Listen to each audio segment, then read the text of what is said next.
Hey guys, James here. Today in this video, we're going to show you how to make a sprung floor using plywood and pool noodles. So your mats can go on and make a mat for a jiu-jitsu gym or a dance studio or something like that. What you'll see in the video are all the steps, tips and everything you need to get this done. All right, let's jump into it. All right, so step one. First thing you got to do is calculate the number of sheets that you need. So that's basically working out the floor area of the entire part where the mats are going to go over the gym, and then basically doubling it. Because what we're going to do is use 2 layers of 12mm ply, and you'll see later on in the video why we use 2 sheets, but basically it's to prevent squeaking. We need to overlap the sheets and basically change the direction.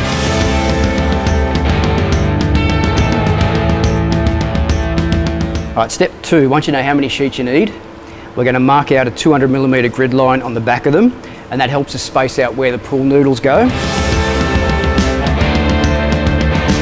Step 3, once you've spaced out those grid lines, that's when you want to cut the pool noodles. So you can see here, these are the noodles. They're a little bit fatter than a standard pool noodle, but if you go to your rubber specialist or foam specialist, here in Australia I think they're like Clark Rubber, you can pick these up, buy them in bulk, and then you chop them up to the size that you need. So this foam is going to get chopped up. Now it can go anywhere from probably 100mm down to probably about 35mm. We've chosen to go 35mm just so it's not as flexible or doesn't have too much of movement, but that still should be enough to take the shock out of the floor. So basically you can get a drop saw, set up a template, and we've just screwed this block of timber to the base so that we can slide that through and then get the exact 35mm that we need each time.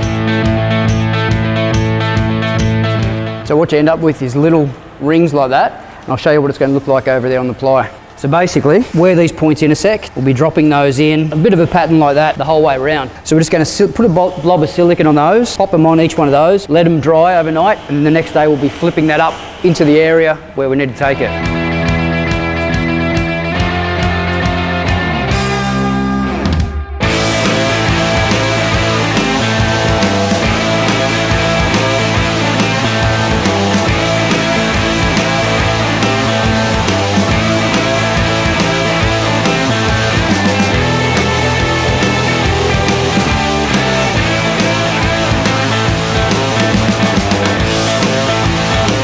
Step 4, you want to install a perimeter timber the whole way around the edge of the mat. This is basically where the mat doesn't butt up against the edge of a wall.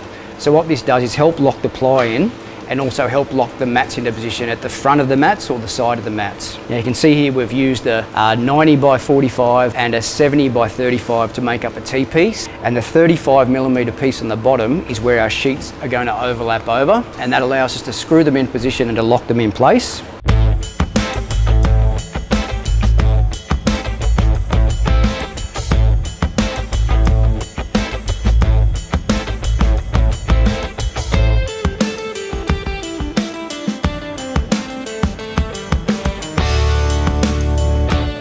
All right, step 5. Now you want to glue all the foam onto the back of the ply in those grid lines. Now you want to make sure you use a neutral cure silicone. Now the only reason you want to do that is if you use the acidic cure, it can actually eat into the foam on the pool noodles. So make sure you use a neutral cure. And the other tip here is just to glue them all up, let them dry overnight, and then basically once they've dried for 24 hours, then you can come back and flip them over into position.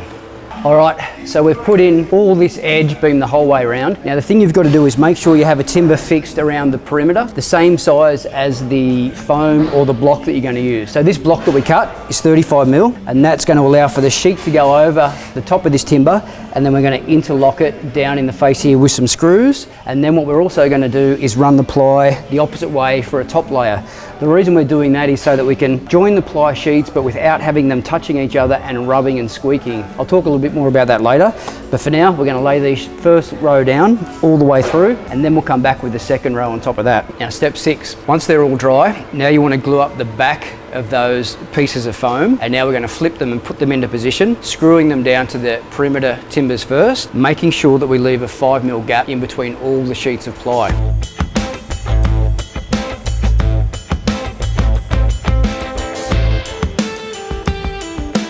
You can see here when they're going down, guys are just putting a 5mm packer in between. And the reason we do that is to stop the ply sheets from touching. When this other sheet goes over the top, that'll interlock everything together.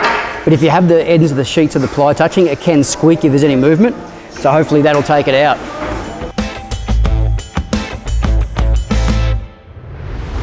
So you can see here now, here's like a cluster of joints, and this full sheet on top is pretty much going to overlap all that and lock all these in.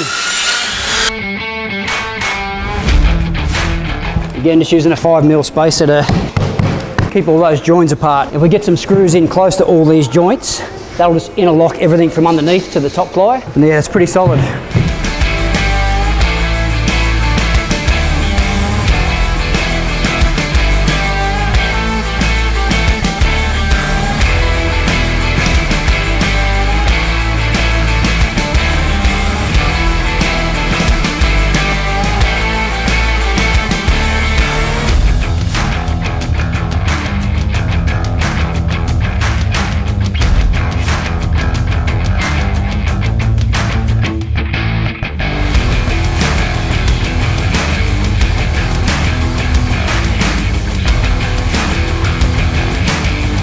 So that's pretty much our last step. Once we get that second layer, we add that over the top and just make sure that all the joins are staggered, and that will help lock everything in together, and again, keeping that 5mm gap in between all the sheets.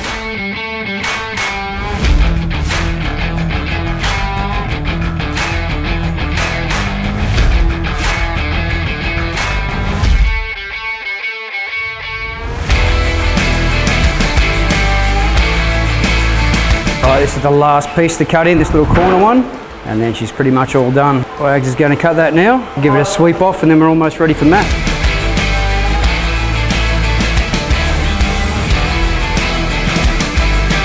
All right, so that's it, all done. Next up, they're going to put the mats down, so I'll show you that going in, and that'll be all this completed. And this is the sample of what the mat's going to look like. It's 40mm, and the idea of that edge coming up a little bit further is so that this can interlock in, and the mat will just sit there like that, so it finishes up nice and flush.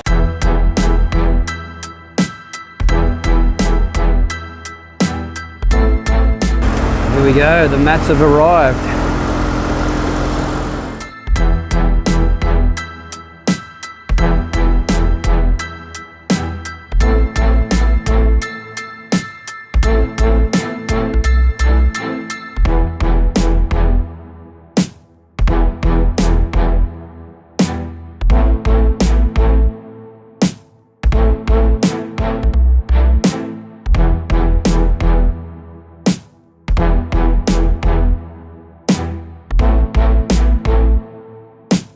So the mats have just turned up, the guys have unloaded them out of the container. Now just trying to work out which way it goes. It's a bit of a puzzle to fit it all together.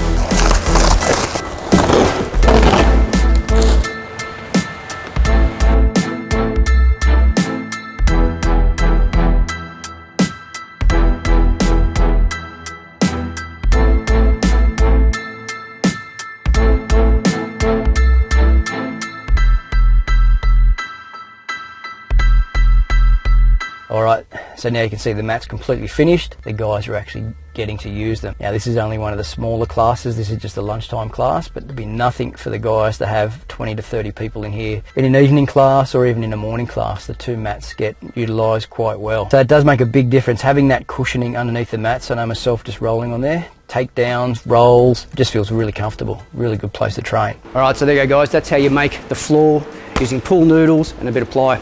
I'll put the links below to where you can actually get the mats, where the guys purchase these from overseas, just to give you some tips if you want to look at doing something like that yourself. But yeah, hopefully that gives you enough information to be able to tackle a project like this. So thanks guys, hope you enjoyed. Please give it a thumbs up, like, subscribe if you're new, and don't forget to follow us on our social media channels as well. Cheers, catch you next time.